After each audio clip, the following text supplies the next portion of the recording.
Welcome to a new special series called The Bathroom Break.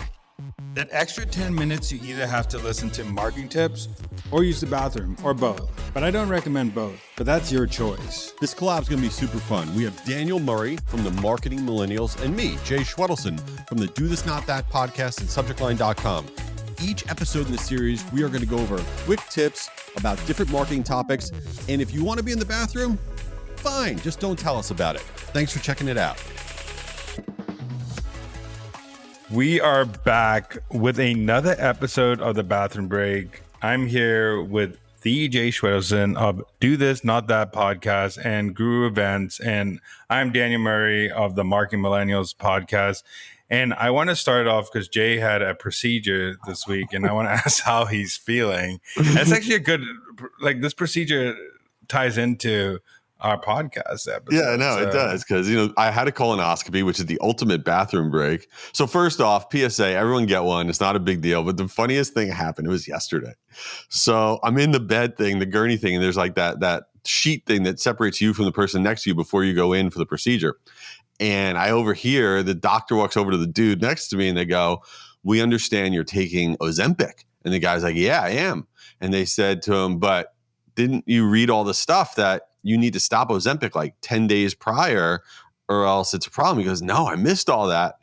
And the doctor goes, "Well, here's the story. We can still do the colonoscopy, but we can't give you anesthesia." And the guy's like, "What are you talking about? You gave me anesthesia." He's like, "Yeah, you can't do it if you're on Ozempic or any of those things." And the guy's like, "So what does that mean?" He's like, "You could do it. We do it for some people because, they don't like anesthesia or whatever." And the guy's like, "What? Like, is that okay? Is it hurt?" And the doctor goes, "It's like someone kicking you incredibly hard in your nuts." That's what he said. I'm sitting there losing it. And the guy goes, "All right, scale 1 to 10. How much does it hurt?" He's like, "A 4. And the guy just goes, "Let's do it. Let's roll. I got this." So then I go into recovery afterwards and the guy comes out. He's like sitting next to me. I'm like, "How was it?" He goes, "That was not a party." And I was like, I love this guy.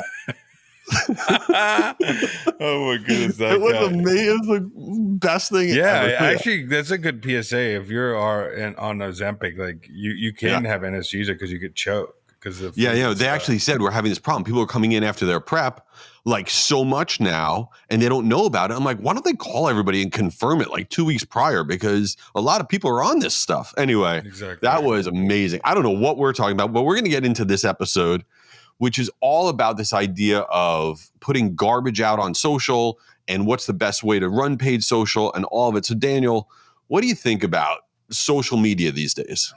The biggest thing is I think people are still sleeping on social media in 2025. We're in a era where you don't need a following to grow on social media. And that's one of the biggest shifts that happened in social media. So if you post things, most algorithms now, TikTok, IG Reels are intent algorithms. So they will serve people content that they will like. So if they're they like tennis, they'll say tennis content. If you're marketing, they'll serve marketing content.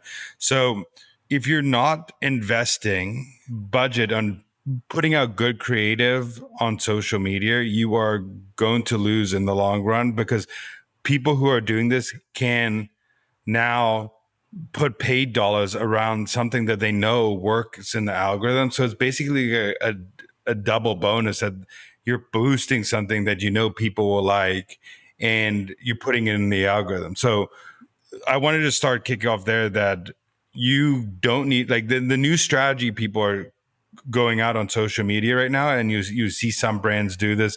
ClickUp's doing this. A lot of brands are doing this where they have multiple social media accounts now on TikTok, multiple on IG, because they know that they could put a video on a 10 person following account and it will go viral because the algorithm doesn't care. The algorithm just wants to serve content to people who will stay on the platform. So that's where the biggest thing is that you don't need a following. But where I'm going to this is you need to invest in creative that is successful and learn algorithms and learn how to make creative that has a hook, that tells a story, that keeps people on the platform. But I wanted to start off with that, and then Jay, you can add on to it. Yeah, I think it's really important. I would not be surprised in the years to come if actually some of the platforms even eliminate showing follower counts. Because to Daniel's point, the algorithm is everything. I'll give you a real time example. So I just started a YouTube channel. I've told nobody about it. I have like 10 subscribers, but we're going to make it big or whatever. So we put out our first few videos, and each of our first few videos got like 1,500 views. Now that's not a lot, but when you have 10 followers, that's a ridiculous amount. And it's only because the algorithm picked up on the content. It's no longer about how big is your follower count, and that's what's going to get you the circulation. So what you really need to be thinking about is spending some money on your creative, putting out really good content. And then Daniel, what would you do? So you put out IG Reels, you put out LinkedIn posts, you put out stuff on TikTok, and then you see some that are starting to pick up the pace, are starting to do well. What do you do with the ones that are doing well? Yeah, so there's a couple of things I do. One, I'll go the organic route first. The organic route is one is you see the things that are working, making them in other formats. So now that AI is here, you can go to ChatGPT and make an image and with a quote of what you just said. You can remix it into a static post. You can make a video about it. So whatever content you see is picking up in the algorithm, double down on that. Two, this is a strategy I heard from my friend who he owns a hat company for called Dad Gang, and what he does to boosts the most successful posts that he sees on IG. So what he'll do is just put ad dollars to optimize for profile visits, because he knows if he builds these following of intentful people who care about his content, he will, one, it's good social proof, and two, he's getting more and more eyeballs on his name and his product. So that's the third thing. Fourth thing is I would figure out how to make that into the messaging, the same type of video, into creative for your paid ads. So your Meta ads, your Pinterest ads, your TikTok ads, take the winning creatives, learn what the platform likes in formatting. But if the messaging and the tone and the pain point works, it's gonna work on ads more than just putting out random creative and just guessing and just spending money to guess that this messaging is gonna work. You know, and something we're doing with our agency clients, we're doing two things. One is with almost every client that we have now, we're having them have a boost budget, like a weekly boost budget, which means that there's a line item now in their marketing budget just for boosting successful organic content that's being posted on the different platforms. And I think more and more companies should be having a boost budget, because boosting of successful paid boosting of successful organic content is the absolute best way to really have things take off. So if you're not boosting your best organic stuff, I think you're really missing the boat. And then the other thing is having budget for alternative platforms. And they're not even alternative, but we are seeing a lot of success with Reddit ads and with Pinterest ads.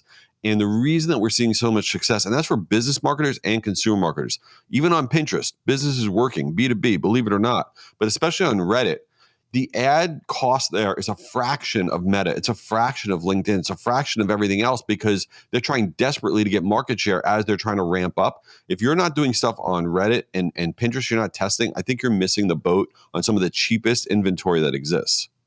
Yeah, and going on that point is I think every single marketer, if you don't have 10 to 20% of your budget in testing, there's something wrong. Like you're gonna fail, because even with if you go to finance and say, hey, 10% of my marketing budget or 20% of my marketing budget is testing budget, they're going to consider it testing budget. And if you say 100% of my budget's going to Meta, they're going to expect that to perform. So you could take, once you see testing budget is successful, then you could start moving it into like that 80% budget, like testing Pinterest, testing Reddit.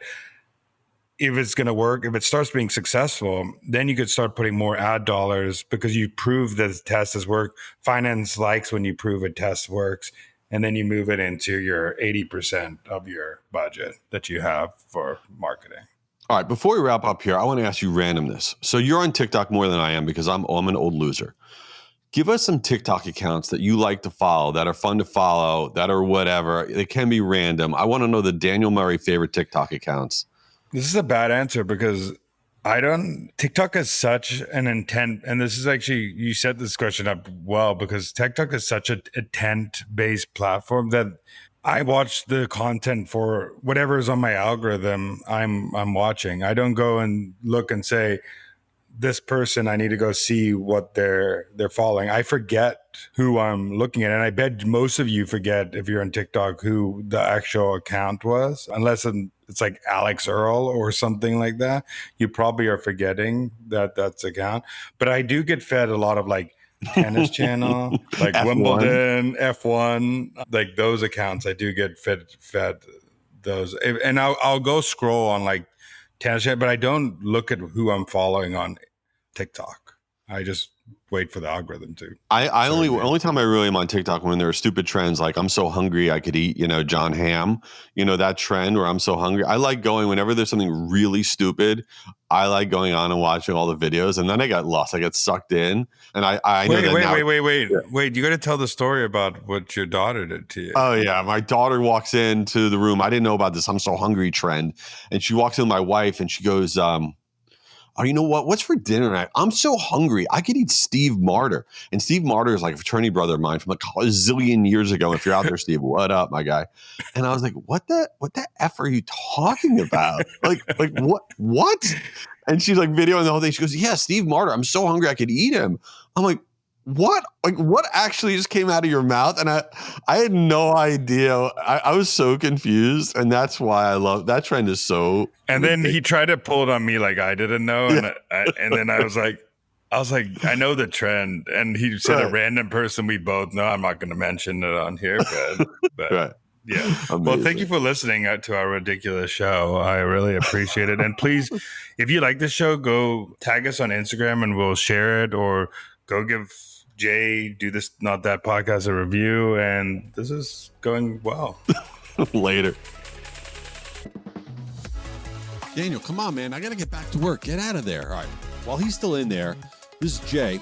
Check out my podcast, Do This Not That, for marketers. Each week we share really quick tips on stuff that can improve your marketing, and I hope you give it a try. Oh, here's Daniel. He's finally out.